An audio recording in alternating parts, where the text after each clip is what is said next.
Shalom, haleluya, puji Tuhan. Wow, luar biasa saudaraku. Sampai hari ini kita dalam kondisi yang sehat, yang segar, dan yang senantiasa dalam perlindungan Tuhan. Mari kita mau sama-sama berdoa. Bapa di dalam sorga, di dalam nama Tuhan Yesus, hamba-Mu bersyukur buat kasih sayang, perlindungan, penyertaan-Mu yang luar biasa dalam hidup kami. Kami sungguh merasakan Tuhan, Bapa yang baik, sebentar kembali kami rindu untuk mendengarkan kebenaran firman-Mu. Berkati dan urapi hamba-Mu yang menyampaikan, bahkan kami semua yang mendengarkan. Sebab kami tahu firman-Mu menjadi kekuatan, menjadi penghibur, menjadi penolong dalam kehidupan kami menghadapi masa-masa yang sulit ini. Kami serahkan jalannya pemberitaan firman-Mu dalam tangan kasih sayang-Mu. Di dalam nama Tuhan Yesus Kristus, hamba-Mu bersyukur dan berserah. Amin. Shalom Bapak Ibu Saudara yang dikasihi oleh Tuhan. Haleluya. Nah, kembali pada hari ini kita akan melihat sebuah judul tentang alami berkat Ishak. Ishaknya saya ada beri tanda petik, di masa yang sulit. Alami berkat Ishak di masa yang sulit. Mari kita melihat dalam Kejadian 26 ayat 1 sampai ayat yang ke-6 terlebih dahulu kita baca. Maka timbullah kelaparan di negeri itu. Ini bukan kelaparan yang pertama yang telah terjadi dalam zaman Abraham. Sebab itu Ishak pergi ke Gerar kepada Abimelekh, raja orang Filistin. Lalu Tuhan menampakkan diri kepadanya serta berfirman, "Janganlah pergi ke Mesir, diamlah di negeri yang akan kukatakan kepadamu.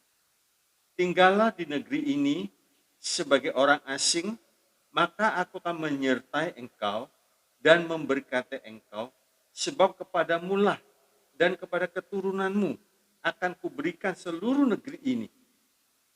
Dan aku akan menepati sumpah yang telah kuikrarkan kepada Abraham ayahmu. Aku akan membuat banyak keturunanmu seperti bintang di langit. Aku akan memberikan kepada keturunanmu seluruh negeri ini. Dan oleh keturunanmu semua bangsa di bumi akan mendapatkan berkat." 5. Karena Abraham telah mendengarkan firman-Ku dan memelihara kewajibannya kepadaku, yaitu segala perintah, ketetapan dan hukum-Ku. 6. Terakhir, jadi tinggallah Ishak di Gerar. Haleluya. Nah, kalau kita bicara tentang masa-masa yang sulit, krisis, bahkan boleh dikatakan sudah mengglobal, saudaraku. Dalam hal ini, kita nggak bisa tutup mata, karena ini realita, kenyataan yang kita hadapi hari-hari ini, sehingga melihat begitu dahsyatnya, bahkan bagi sebagian orang beriman yang tidak memiliki iman, hari-hari ini sangat menakutkan. Sebab realitanya kita melihat di depan mata para pengusaha pada berguguran, para karyawan pada mengalami PHK. Bahkan mungkin ada yang kerja tapi gajinya tinggal 50% dan lain sebagainya. Ini fakta yang sedang dihadapi. Sebab itu saudaraku, kita sangat beruntung kalau kita mau tekun membaca firman Allah, sebab ini sudah diberitahu oleh Tuhan di dalam 2 Timotius 3 ayat yang pertama, dikatakan 2 Timotius 3 ayat pertama, "Ketahuilah bahwa pada hari-hari terakhir akan datang masa yang sukar." Saudaraku, di sini Tuhan memberitahu masa yang sukar. itu melingkupi banyak hal. Baik dalam sakit penyakit, kita tahu sekarang pandemi ini sudah mendunia. Bahkan di negara India kita melihat begitu banyak sekali korbannya, ya, begitu banyak korbannya. Nah, dalam kondisi seperti ini, Ishak pun mengalami, sekalipun bentuknya atau versinya lain, saudaraku. Nah, di sini kita melihat Ishak disuruh menabur. Ya. Secara akal sehat, sulit atau bahkan tidak mungkin orang akan mendapatkan berkat yang luar biasa. Ya. Secara akal sehat, saudaraku, sulit. Ya. Kecuali menjadi Ishak, dalam tanda petik menjadi Ishak yang diberkati Tuhan di tengah-tengah masa yang sulit ini. Haleluya. Nah, selain Ishak melihat fakta, ya, fakta yang ada, kita harus melihat, saudaraku, keindahannya hidup Ishak ini, sekalipun dia melihat keadaan yang nyata, sulit. Ya. Tetapi di sini kita bisa memetik satu pelajaran. Ishak memiliki iman untuk menabur. Ya. Ishak memiliki iman untuk menabur. Sekalipun itu sangat sulit untuk dikerjakan menurut akal sehat. Bapak, Ibu, Saudara dikasih oleh Tuhan, menabur itu berarti apa yang kita punya berkurang. Secara real, secara nyata, seperti itu, berkurang. Mungkin kita punya uang 1 juta, terus kita mau tabur, pasti berkurang, saudara, pasti berkurang. Ya. Nah, biasanya dalam sikon seperti ini, menurut pikiran kita, saudara, orang menghemat. Ya. Orang menghemat saat mengalami keadaan yang sulit, sehingga tidak mau menabur. Ya. Kembali, saudaraku, biasanya saat seperti ini, orang menghemat. Ya. Karena apa? Satu keadaan yang sangat sulit, orang sulit untuk menabur, saudara. Karena pikiran, akalnya berjalan. Menabur makin berkurang. Sedangkan dipakai sehari-hari sulit. Apalagi menabur, sulit, saudaraku. Nah, sehingga dia tidak mau menabur. Hukum Tuhan beda, saudara. Ya, hukum Tuhan beda. Nanti kita melihat. Nah, pertanyaannya begini. Kalau kita tidak ada penaburan, mungkinkah kita ada penuaian? Sekarang saya ambil contoh di satu ladang, di persawahan. Kalau orang tidak menabur benih padi, ya, sulit atau sangat mustahil untuk bisa tumbuh tanaman padi terus terjadi penuaian. Enggak mungkin, saudara. Menanam, menabur, saudara. Nah, diharapkan nanti satu kali ada penuaian. Begitu juga, mari kita melihat ya beberapa ayat ini di dalam Amsal 11 ayat yang ke-24 sampai yang ke-25. Demikian firman Tuhan, ada yang menyebar harta tetapi bertambah kaya. Ada yang menghemat secara luar biasa namun selalu berkekurangan. Nah, enggak masuk di akal, saudara. Orang yang menabur kok bertambah kaya? Jelas-jelas makin berkurang kok bertambah kaya. Ini hukum Tuhan. Ya. Siapa banyak memberi berkat, diberi kelimpahan. Siapa memberi minum, ia sendiri akan diberi minum. Dalam Mazmur 126 ayat 5 sampai yang ayat ke-6 dikatakan, orang-orang yang menabur dengan mencucurkan air mata akan menuai dengan bersorak-sorai. Memang sudah secara daging itu pasti sakit, ya. Bahkan menangis. Ya. Ayat yang ke-6, orang yang berjalan maju dengan menangis sambil menabur benih pasti pulang dengan sorak-sorai sambil membawa berkas-berkasnya.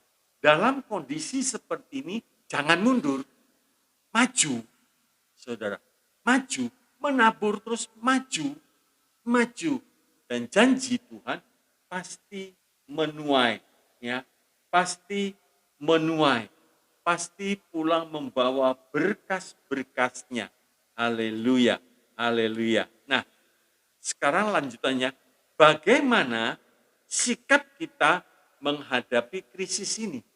Bagaimana sikap kita menghadapi krisis ini? Nah, di sini kita melihat sekaligus, saudaraku, kita mau belajar, ya, melalui kehidupan Ishak. Sekarang kita kan hidup zaman ini, bukan zamannya Ishak. Nah, tapi Alkitab itu apa yang tertulis menjadi pelajaran bagi kita. Nah, sekaligus kita mau pelajari kehidupan Ishak, sehingga kita pun mengalami berkat Tuhan yang luar biasa di masa-masa yang sulit ini. Ya, satu, dengar firman Tuhan.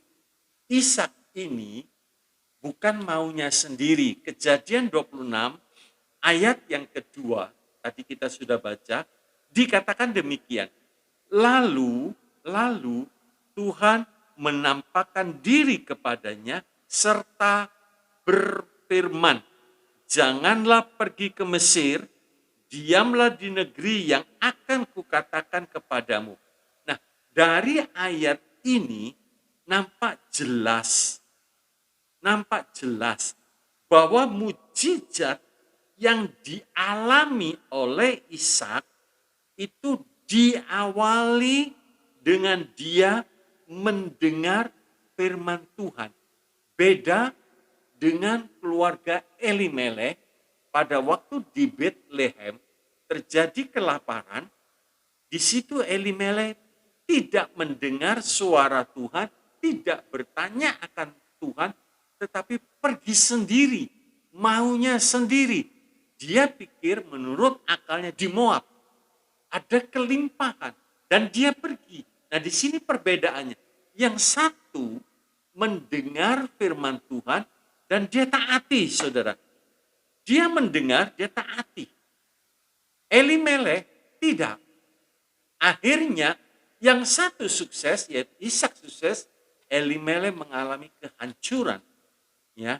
Nah, kalau kita mendengar, artinya kita mau menjadi pendengar firman Tuhan, apa yang sudah didengarnya, itu baru bisa dikatakan kita bahagia kalau kita mau taat, kita mau melakukan, mempraktekkan apa yang sudah kita dengar. Itu dalam Lukas 11 ayat 28 dalam terjemahan Amplified Bible dikatakan mendengar, taat, mempraktekkan, baru bahagia. Kalau hanya mendengar, Herodes itu suka mendengar Yohanes Pembaptis tapi tidak mau taat. Akibatnya dia melakukan kejahatan yang luar biasa. Mendengar, tidak mau mempraktekkan, bisa-bisa jadi orang jahat. Karena dia sudah tahu, saudaraku. Tapi Ishak, dia dengar, dia taat. Bahagia. Nah, di dalam kita mendengar firman Tuhan, juga di saat kita membaca firman Tuhan, itu merupakan hal yang penting. Ya. Yang penting bagi kehidupan kita setiap anak Tuhan. Sebab firman Tuhan bukan hanya menuntun kita kepada kepada mujizat-mujizat yang Allah sediakan, tetapi saudaraku, firman Tuhan itu juga adalah pelita, menjadi suluh, menjadi terang dalam langkah kehidupan kita dan memberi hikmat. Ya, memberi hikmat pada kita. Saya beri contoh yang lain dalam hal ini, bagaimana kita melihat Elia mengalami pemeliharaan Tuhan, itu dimulai juga dari mendengar. Ya, mendengar akan firman Tuhan. Nah, di saat mendengar, dia melihat kemana aku disuruh. Ternyata disuruh pergi ke Sungai Kerit. Apa yang bisa diharapkan? Nah, di sini antara mendengar dan kenyataan seringkali timbul kontra. Tapi orang yang punya iman beda. Dia akan tetap menjalankan perintah Tuhan. Akhirnya dia pergi ke Sungai Kerit dan mujizat Tuhan terjadi. Waktu Sungai Kerit hampir habis, sudah kering begitu saudaraku, diberi perintah lagi. Diawali dengan mendengar firman Tuhan, pergi ke Janda Sarfat. Waktu dia sampai di Janda Sarfat, dia lihat kenyataannya Janda Sarfat sudah hampir mati. Gak punya apa-apa. Tapi Elia taat. Elia pergi bahagia. Justru mujizat demi mujizat dialami oleh Elia, tidak sampai kelaparan. Haleluya. Hari-hari ini kita perlu sekali mendengar, mentaati, terus praktekkan. Pasti bahagia. Yang kedua, jangan mengandalkan kekuatan manusia. Ya. Dikatakan tadi dalam Kejadian 26 ayat yang kedua, janganlah pergi ke Mesir. Padahal saudaraku, kita melihat kenapa Tuhan melarang pergi ke Mesir. Ya. Ini satu hal yang sangat menarik. Ya. Sebab apa? Yang pertama, Mesir saat itu adalah negeri yang kuat. Ya. Negeri yang kuat, saudaraku. Dan kita melihat Tuhan mencegah Ishak pergi ke Mesir, sebab Tuhan ingin mengajarkan kepada Ishak untuk tidak bersandar pada kekuatan manusia. Allah ingin mengajarkan kepada Ishak bahwa dia sendiri sanggup memelihara Ishak. Haleluya. Haleluya. Luar biasa saudaraku. Ya. Sekalipun menurut pandangan kita, kalau aku pergi ke situ pasti berhasil. Belum tentu.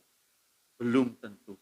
Tapi kalau Tuhan yang memerintahkan kita, oh haleluya, pasti indah. Haleluya. Nah, dalam kehidupan ini saudaraku, kadang kita ini cenderung lebih condong, lebih percaya, lebih berharap kalau dalam menghadapi masalah yang sulit, kita mengandalkan manusia daripada Allah. Ketika masalah itu datang di dalam pikiran kita, siapa yang bisa aku andalkan? Oh, mungkin keluarga si A. Oh, mungkin keluarga si B. Atau temanku, teman baik ini. Dan seterusnya. Sebab itu kita mau belajar, saudara. Ya, mau belajar tentang berkat Ishak ini.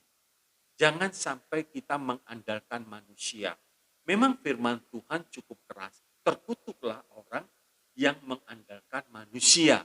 Sebab Tuhan sanggup mampu, semampu-mampunya memelihara dan menjaga kita. Yang kedua, ketika Tuhan melarang Ishak pergi ke Mesir, berarti Tuhan punya rencana bagi hidup Ishak. Secara akal sehat, apalagi yang bisa diharapkan dengan kondisi di Gerar yang seperti itu. Apa yang bisa harapkan? Nah, di sini kita melihat satu hal yang menarik, ketika Tuhan memerintahkan Ishak diam, berarti Tuhan punya sebuah rencana dan rencananya selalu baik, saudara. Walaupun sering kita belum bisa memahami rencana Tuhan, ya. Tapi kalau kita percaya, ikut, pasti ikut. Abraham keluar, kemana Tuhan? Sudah keluar saja. Bingung saudara, kalau kita seandainya Tuhan menyuruh kita, ayo keluar, pergi kamu. Kemana Tuhan? Sudah pergi saja. Kita pasti bertanya-tanya saudara. Dan kita mungkin tidak mau melangkah. Karena satu perintah yang aneh saudara. Begitu juga di sini, saudara, ada satu hal yang menarik. Diam. Berarti Tuhan sedang merencanakan. Aku tahu rancangan-rancangan apa mengenai kamu. Ya, demikian firman Tuhan. Jadi Tuhan tahu persis apa yang sedang direncanakan dalam kehidupan kita. Nah, terlalu sering, saudaraku, dalam kehidupan kita terjadi hal yang sama. Ya, kita menginginkan sesuatu, tetapi seakan-akan Tuhan menyuruh kita diam. Kita mau melakukan ini, tapi Tuhan menyuruh kita diam. Dengan cara Tuhan menutup semua cara kita. Wah, ini sulit saudara. Mungkin kita sudah berusaha ini, atau usaha kita dibuat buntu. Mungkin kita sudah melakukan ini, dibuat buntu lagi oleh Tuhan. Ya, iya. Jadi kita gimana saudara? Nah, di sini kita melihat, belajarlah.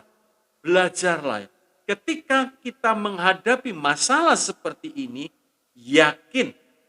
yakini bahwa Tuhan tetap memiliki rencana yang terbaik bagi kita. Nah, saya ambil satu contoh begini. Nah, ini contoh begini. Di dalam Yohanes 21, mari kita perhatikan ayat yang ketiga, ini tentang Petrus yang mau kembali dalam hidup yang lama. Yohanes 21 ayat 3 dikatakan demikian. Kata Simon Petrus kepada mereka, aku pergi menangkap ikan. Perhatikan, kata mereka kepadanya, kami pergi juga dengan engkau. Jadi apa yang diucapkan Petrus nular. Rata-rata murid Tuhan itu nelayan, saudaraku. Nular. Dan yang lain mau ikut juga. Ya. Mereka berangkat lalu naik ke perahu, tetapi malam itu mereka tidak menangkap apa-apa. Dibuat gagal, mengalami jalan buntu, saudara. Kadang-kadang seperti itu Tuhan bicara pada kita, buntu jalannya. 4, ketika hari mulai siang, nah, Yesus berdiri di pantai, akan tetapi murid-murid itu tidak tahu bahwa itu adalah Yesus. Nah, perhatikan di ayat yang kelima, kata Yesus kepada mereka, hai anak-anak, adakah kamu punya lauk pauk? Jawab mereka tidak ada. Coba saudara renungkan senyap. Di tengah-tengah kegagalan, di tengah-tengah tidak berhasil, ditanya, ada lauk pauk enggak? Kalau secara jasmani bisa jengkel, saudara. Bisa jengkel, bisa marah. Tapi Tuhan tahu problem yang terbesar ditembak langsung oleh Tuhan. Ada enggak lauk pauk? Enggak ada kan gagal. Nah, 6, saudara perhatikan. Maka kata Yesus kepada mereka, tebarkanlah jalamu di sebelah kanan perahu, maka akan kamu peroleh. Lalu mereka menebarkan dan mereka tidak dapat menariknya lagi karena banyaknya ikan. Karena banyaknya ikan nggak bisa ditarik. Nah, di sini saya ingin mengajak saudara untuk memikirkan sejenak. Kalau seandainya Tuhan tidak bikin gagal, tidak bikin jalan buntu, maka tidak ada kisah Petrus berikutnya. Karena Petrus akan kembali menjadi nelayan. Padahal sebelumnya Tuhan mengatakan, kamu akan menjadi penjala manusia. Gagal.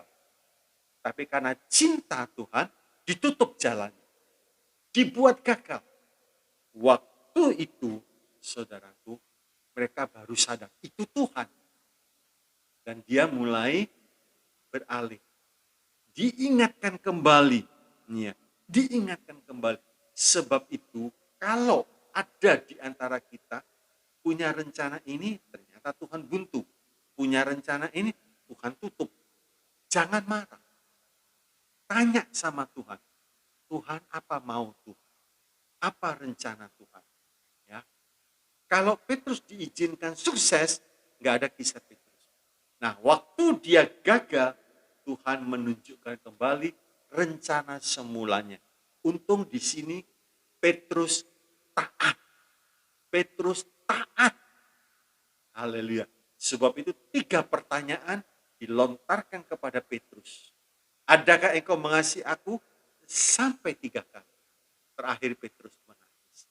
Maksud Tuhan, jangan sampai kembali lagi dalam profesi yang lama. Haleluya. Yang ketiga kita melihat Kejadian 26 ayat 6. Kejadian 26 ayat 6. Satu ayat yang sangat pendek, saudaraku. Dikatakan, jadi tinggallah Ishak di Gerar. Nah, ini saudaraku, ya, Ishak tinggal berarti Ishak taat pada apa yang Tuhan perintahkan, pada apa yang Tuhan rencanakan. Haleluya. Nah, untuk memahami rencana Allah dan mengalami mujizatnya, kita perlu taat. Tanpa ketaatan, saudaraku, kita tidak akan pernah mengetahui maksud Tuhan dan tidak akan pernah mengalami mujizat Tuhan. Kembali, saya beri contoh Petrus di Lukas 5 ayat 1 sampai 11. Ya. Petrus menjala ikan, gagal. Nggak berhasil. Di Lukas 5 itu jelas dikatakan, Petrus menjala ikan, gagal. Tapi saudaraku, dalam dialog, dalam percakapan antara Tuhan dan Petrus, ada satu hal yang indah. Setelah Tuhan berkhotbah, selesai berkhotbah, terus Tuhan berkata kepada Petrus, ayo bertolak ke tempat yang dalam, tebarkan jalamu untuk menangkap ikan. Petrus ini orang yang realistis, saudara. Malam aja nggak ada ikan, nggak dapat ikan. Ini siang suruh menangkap ikan. Mana mungkin bisa dapat, apalagi jalannya sudah diangkat, saudaraku. Ya, apalagi sudah membasuh jalannya, disuruh lempar lagi. Aduh, perlu ketaatan total, saudara. Kalau nelayan sudah mengangkat jalannya, membersihkan, itu sudah siap-siap ke darat, saudara. Ya, nggak mau lagi melaut karena sudah percuma. Tetapi di ayat yang kelima, Simon menjawab. Nah, ini apa yang ada dalam hati dan pikiran Simon. Guru, telah sepanjang malam kami bekerja keras dan kami tidak menangkap apa-apa. Gagal total. Ini kekuatan usaha manusia gagal total. Sekalipun menurut pikiran pasti dapat ikan. Karena cuacanya bagus, gelap, malam, tangkap ikan biasanya dapat. Tapi Tuhan izinkan tidak mendapat apa-apa. Ya. Dikatakan, kami tidak mendapat apa, tetapi karena engkau menyuruhnya, aku menebarkan jala juga. Ada satu ketaatan, saudara. Dan di dalam ketaatan itu dia mempraktekkan. Sekalipun jalannya sudah dibersihkan, dia praktekkan, dia lemparkan. Wow, saudaraku. Hasilnya di luar dugaan. Ya, di luar dugaan. Sampai perlu bantuan nelayan-nelayan yang lain. Kalau Tuhan membuat rencana dalam hidup kita, the best. Terbaik. Percayalah, saudaraku. Jangan kita ragu-ragu. Ya. Jangan kita ragu-ragu. Haleluya. Haleluya. Nah, kita melihat lebih lanjut, saudaraku, bukan hanya ini saja hasilnya, saudaraku, tetapi kita melihat ketaatan Petrus berlanjut terus, tapi sempat tergelincir lagi di Yohanes 21, bangun lagi. Nah, kita melihat juga beberapa hamba-hamba Tuhan, nabi Tuhan yang mengalami mujizat Tuhan. Nabi Elia, Nabi Elisa, Paulus, Rasul Paulus, Yusuf, Daniel, Sadra, Mesa Abednego, dan lain-lain. Ya, kalau taat, pasti ada rencana Allah dan mengalami kebahagiaan dari Tuhan. Yang keempat, Allah mau kita melakukan bagian kita. Coba kita lihat Kejadian 26 ayat 12 dan 13. Maka menaburlah Ishak di tanah itu, dan dalam tahun itu juga ia mendapat hasil 100 kali lipat. Sebab, karena ia gagah, karena ia pandai, tidak. Sebab ia diberkati Tuhan. 13. Dan orang itu menjadi kaya, bahkan kian lama, kian kaya, sehingga ia menjadi sangat kaya. Haleluya, haleluya. Sebab kalau Tuhan memberkati, Tuhan buka pintu, tidak ada satu tangan pun yang bisa menutup. Tapi kalau Tuhan menutup pintu berkat, tidak ada satu tangan pun yang bisa memberkati. Sebab itu lakukan bagian kita, bagian Allah, Allah yang menyelesaikan. Haleluya. Sekarang kita melihat, saudaraku, sebuah pelajaran yang menarik dari kisah mujizat yang dialami Ishak. Ya, sebuah pelajaran yang menarik dari kisah mujizat yang dialami Ishak, yaitu ia menabur di tengah kondisi yang sepertinya tidak memungkinkan untuk memperoleh hasil. Tetapi Ishak tetap menabur. Mengapa? Kalau kita melihat, saudaraku, kalau kita melihat, kita berdasarkan penglihatan, maka akal kita yang akan berjalan terus. Kita pakai akal, tapi akal kita harus ditaruh di bawah iman. Miliki iman, akal kita pakai. Sebab dikatakan dalam 2 Korintus 5 ayat yang ke-7, sebab perjalanan kami bukan dengan penglihatan, tapi dengan iman. Dalam 1 Raja-Raja 17, ya, 1 Raja-Raja 17 ayat yang ke-12 sampai yang ke-16. Di situ kita melihat tentang janda Sarfat. Ya. Elia sedang diperhadapkan kepada janda Sarfat. Secara hati nurani gak tega, saudara. Janda ini berkata, aku punya tepung, aku bisa bikin roti 2. 1 untuk aku, 1 untuk anakku, setelah itu aku mati. Apa sih yang bisa kita harapkan? Apa sih yang bisa kita pikirkan? Kok Tuhan suruh aku ke sini? Tapi saudara perhatikan, kata-kata Elia ini seperti orang yang tidak punya perasaan. Bikin roti itu untuk aku dulu, baru untuk kamu. Nanti rotimu tepungmu, minyakmu tidak akan habis. Aduh, aduh. Saudara, kalau saya bawa dalam zaman sekarang, kalau ada seorang hamba Tuhan datang kepada jemaat yang miskin sekali, terus dia berkata, ada makanan apa? Ada makanan ini Pak Pendeta, hanya sepiring nasi plus sayur. Sudah berikan aku dulu.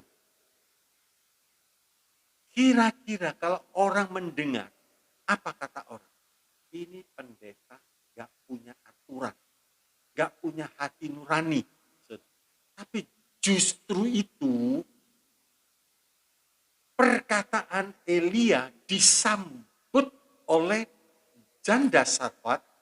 Dia menyambut dengan melakukan, mentaati apa yang diperintahkan oleh Elia. Dia buat, Elia makan, besoknya dilihat ada lagi tepung itu. Besoknya ada lagi tepung itu. Dan panjang selama kira-kira setahun. Mujizat terjadi setiap hari. Orang yang mau berjalan dengan iman, bukan iman-imanan, tapi iman berdasarkan firman Allah, ada satu keyakinan dalam hidupnya, dia bertindak, dia akan melihat saudaraku, karya Tuhan. Juga dalam Amsal 11, ayat yang ke-24, Amsal 11, tadi kita sudah baca saudaraku, ada yang menyebar harta tetapi bertambah kaya. Ada yang menghemat secara luar biasa namun selalu berkekurangan. Kenapa? Hukum Tuhan itu pasti jadi begini. Terlebih berkat memberi daripada menerima. Menerima itu tidak ada penaburan, saudara. Terus masuk, tapi tidak ada penaburan. Tapi orang yang memberi itu menabur. Yang memberi penuaian bukan dari orang itu, tapi Tuhan. Yang memberikan penuaian bagi penabur. Haleluya, haleluya, haleluya. Nah, satu prinsip dasar, nah, saya akan tekankan di sini, satu prinsip dasar yang perlu kita tanamkan di hati dan pikiran kita. Ya. Satu prinsip dasar yang perlu kita tanamkan di hati dan pikiran kita adalah ini. Pasti kita pernah mendengar ayat ini. Memang benar Allah memelihara burung di udara, ya kan? Burung di udara dipelihara Tuhan, kok nggak ada satu yang jatuh kok? Betul, itu firman Tuhan. Ya dan amin. Tetapi saudara perhatikan, tidak pernah Tuhan menaruh makanan di sarangnya burung. Enggak pernah, saudara. Tuhan terus taruh makanan di sarangnya. Enggak. Burung itu terbang. Dia mencari. Dia bekerja. Dia berusaha, saudaraku. Ya, ini prinsip dasar yang harus kita tanamkan. Betul, janji Tuhan itu luar biasa. Luar biasa. Selagi kita tidur, Tuhan sudah atur berkat itu buat kita. Betul, saudara. Betul. Ya. Tetapi perlu diingat, ya. Allah memelihara burung di udara, tetapi Allah tidak pernah menaruh makanan di sarang burung. Gak pernah, saudara. Tapi Tuhan pelihara. Artinya begini, waktu burung itu keluar dari sarangnya, dia mencari makan, Tuhan menjaga dan Tuhan melindungi. Sebab itu kita sebagai umatnya disuruh melihat. Ada enggak burung itu jatuh ke tanah? Enggak ada. Semua dipelihara, semua dijaga Tuhan. Haleluya. Nah, Allah memang memberkati hidup kita. Tetapi saudaraku, kita harus rajin. Kita tidak boleh berpangku tangan begini. Nanti kan Tuhan kirim berkat. Duduk bermalas-malasan. Enggak bisa, saudaraku. Tidak bisa. Tuhan mengatakan orang yang malas jangan makan. Ya. Sebab di kitab Kejadian, saudara perhatikan ini Ini dari awal, saudaraku, dikatakan demikian. Kejadian 8 ayat yang ke-22, selama bumi masih ada, tak akan berhenti-henti musim menabur dan menuai, dingin dan panas, kemarau dan hujan, siang dan malam. Selama bumi masih ada, kita harus menabur, baru ada penuaian. Gak bisa duduk-duduk. Saya percaya, saya klaim janji Tuhan, pasti diberkati. Loh ya, tapi kalau tidak usaha, tidak bekerja, jangan harap. Bahkan Tuhan cukup pedas memberi nasihat. Hai pemalas, pergilah kepada semut, belajar bagaimana rajinnya semut. Kalau orang Kristen malas, lebih jelek dari semut, saudara. Nah, tapi kalau kita kerja sependapat tangan kita, Tuhan akan memberkati. Sebab Tuhan berkata, di saat engkau keluar, aku menyertai. Di saat engkau kembali pulang, aku memberkati engkau. Haleluya. Tapi bagian kita harus kita lakukan seperti Ishak. Di tengah-tengah masa seperti ini, Ishak tetap menabur. Tetap menabur, saudaraku. Dan Tuhan izinkan penuaian. Di tengah-tengah masa yang sulit, berkat Tuhan tidak sulit untuk turun bagi orang yang berkenan kepada Tuhan. Haleluya. Sebab itu, saudaraku, saya berikan kesimpulannya seperti ini. 1. Dalam menghadapi krisis keuangan global, tidak perlu menghadapi dengan panik. Di mana-mana, saudara. Di mana-mana. Krisis keuangan global, sebab itu kita mesti hati-hati. Kalau kita mau investasi, betul-betul tanya sama Tuhan. Jangan gambling, saudara ya. Jangan untung-untungan. Siapa tahu saya tanam uang saya di saham ini, di ini, itu jangan. Jangan gambling. Berbahaya sekali, ya. Berbahaya sekali. Sebab itu yang pertama saya katakan, dalam menghadapi krisis keuangan global, tidak perlu menghadapi dengan panik. Kita perlu punya prinsip yang benar dengan dasar iman. Iman berdasarkan firman Tuhan.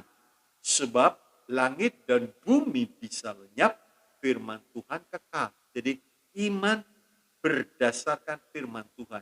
Yang kedua, prinsip yang benar dengan dasar iman, yaitu prinsip yang benar dengan dasar iman, yaitu dengar firman Tuhan. Dengar firman Tuhan. Belajar, saudara. Dengar firman Tuhan.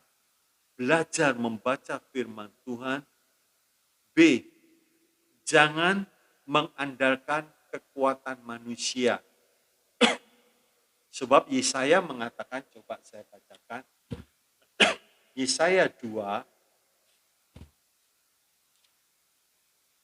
ayat yang ke-22. Jangan berharap pada manusia, sebab ia tidak lebih daripada embusan nafas. Dan sebagai apakah ia dapat dianggap? Jangan, saudara. Ya. Betul-betul mengandalkan Tuhan. Betul-betul percaya pada Tuhan. C. Taat dan tetap lakukan bagian kita. Menabur itu bagian kita, bukan bagian Tuhan. Memberi penuaian itu Tuhan. Itu Tuhan. Menabur itu bagian kita. Memberi penuaian itu bagian Tuhan. Yakub 1 tongkat, 1 buntalan, pergi dalam kondisi yang susah. Pulang 2 pasukan. Tuhan sanggup memberkati. Percayalah, di tengah-tengah krisis yang seperti ini, orang berkata tidak mungkin bisa eksis, tidak mungkin, tidak. Ya, kalau beriman berkata begitu, jadilah seperti iman.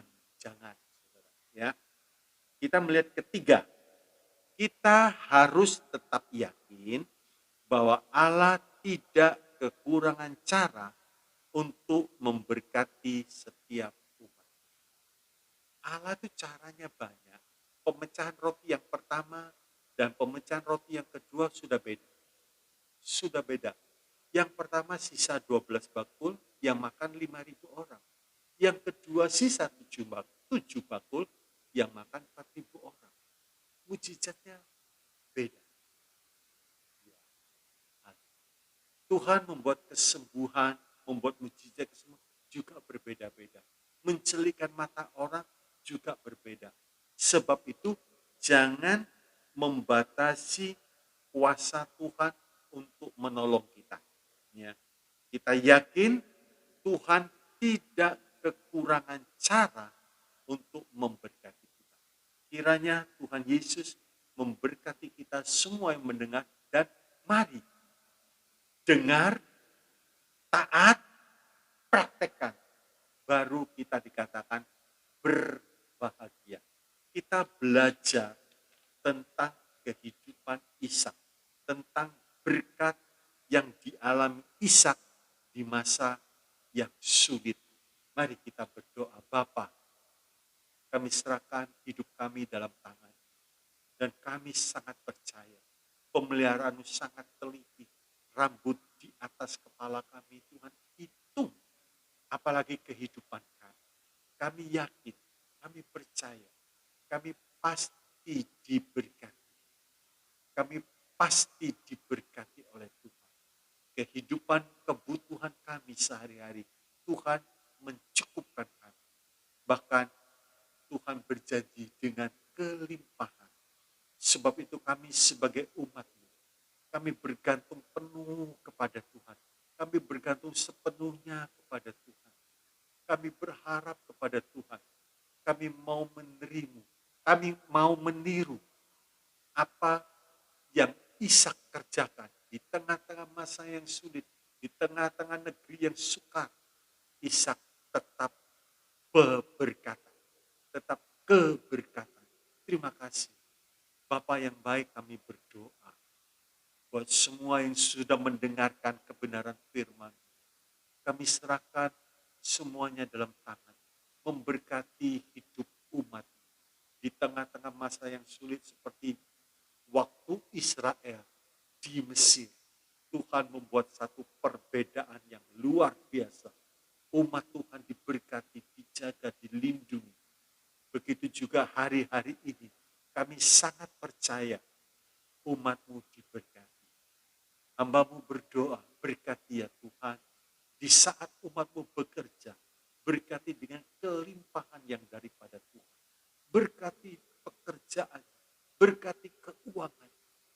Hamba-Mu juga berdoa, berkati keluarga, berkati rumah tangganya. Tuhan tolong juga kesehatan daripada umat. Jauhkan dari virus-virus yang jahat. Sekalipun sekarang COVID-19 bermutasi dan lain sebagainya. Tetapi sebagaimana jiwa kami selamat, begitu juga kami sehat. Kami percaya Tuhan, kami percaya perlindungan-Mu luar biasa. Berkati masa muda umat-Mu, berkati pelayanannya. Terima kasih. Kami serahkan semua umat-Mu yang mendengarkan dalam tangan kasih sayang dan perlindungan-Mu. Dalam nama Tuhan Yesus, hamba-Mu berdoa. Mari kita mau angkat tangan kita. Saudara yang terkasih, terimalah saat ini berkat kasih dari Allah Bapa. Damai sejahtera, sukacita dan anugerah dari Tuhan kita Yesus Kristus. Kuat kuasa di dalam persekutuan Allah Roh Kudus, limpah dengan karunia-karunia roh, dan buah roh menyertai perjalanan hidup kami, sehingga hidup kami selalu berkemenangan. Bahkan Tuhan akan bawa kami dalam pawai kemenangan. Terima kasih. Dalam nama Tuhan Yesus, berkat ini diberikan. Semua yang percaya katakan, amin. Shalom, Tuhan Yesus